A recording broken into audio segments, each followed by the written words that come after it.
Welcome to Dirty Kitchen Cooking with Rashell. We're gonna make some pulled pork. I've got some hunks of pork shoulder from my freezer. How much you think those weigh? About a pound each.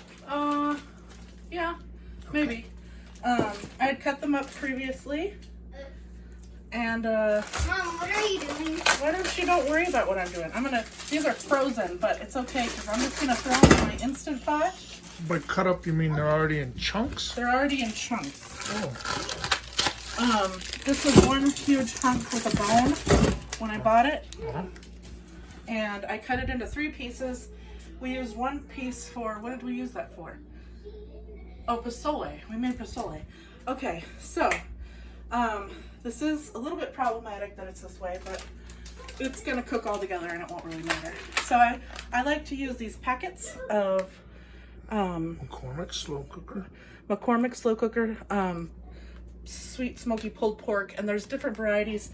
However, these are very hard to find, and every time I find them in a store, I make sure and grab a couple packets because they aren't everywhere.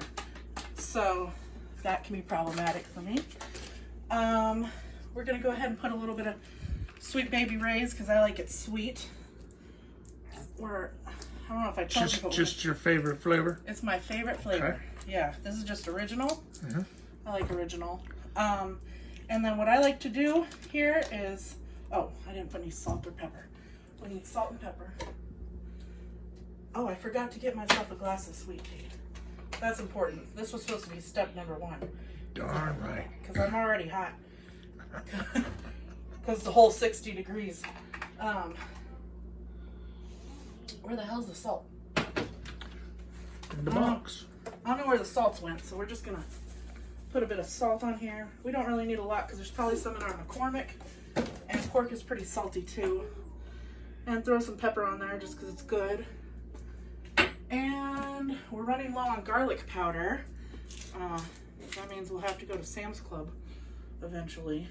But since we're quarantined, who knows? We have a lot of fresh garlic. I don't know if you like using fresh garlic in this recipe. Strong. Yeah, but also plus, you know what I mean, because it might be even Fresh worse. garlic kind of makes me have a migraine. Okay. Okay, so the last thing we're gonna do here is I'm gonna just pour this Dr. Pepper over this.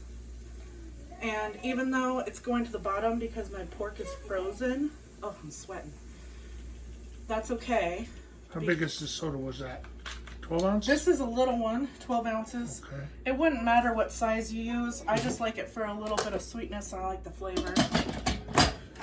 My Instant Pot is not plugged in. I noticed you didn't put the little grill. You don't need that? No, I didn't put this grill. Okay. Because I want all the flavors and the stuff to cook together, right, and I'm right. not steaming this. And there's liquid in here, so since there's liquid in here, it's going to protect the bottom from the meat sticking too much.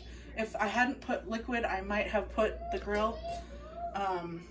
So it won't get welded to the bottom. Yeah, because like if I make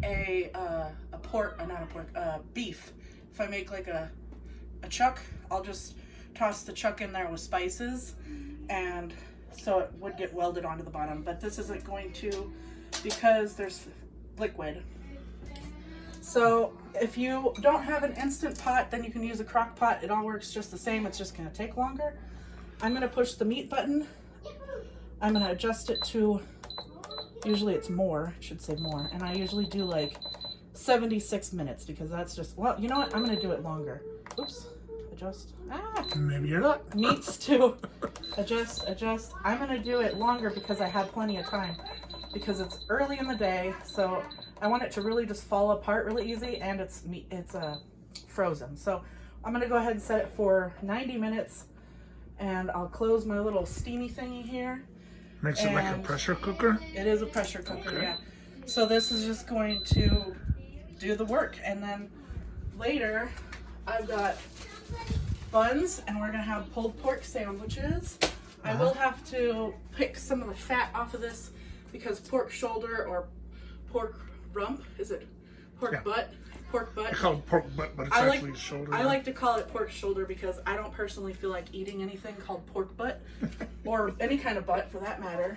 So, and then also, of course, you want to have some vegetables. I found you can't get any frozen broccoli, but we have fresh broccoli that I will probably just steam. And my lettuce is looking pretty sad because I lost the lid to my Tupperware. But we'll deal with that when the time comes. And now, what you need to do is relax and have a good time. Go do something else because your food is just going to cook for you. Nice.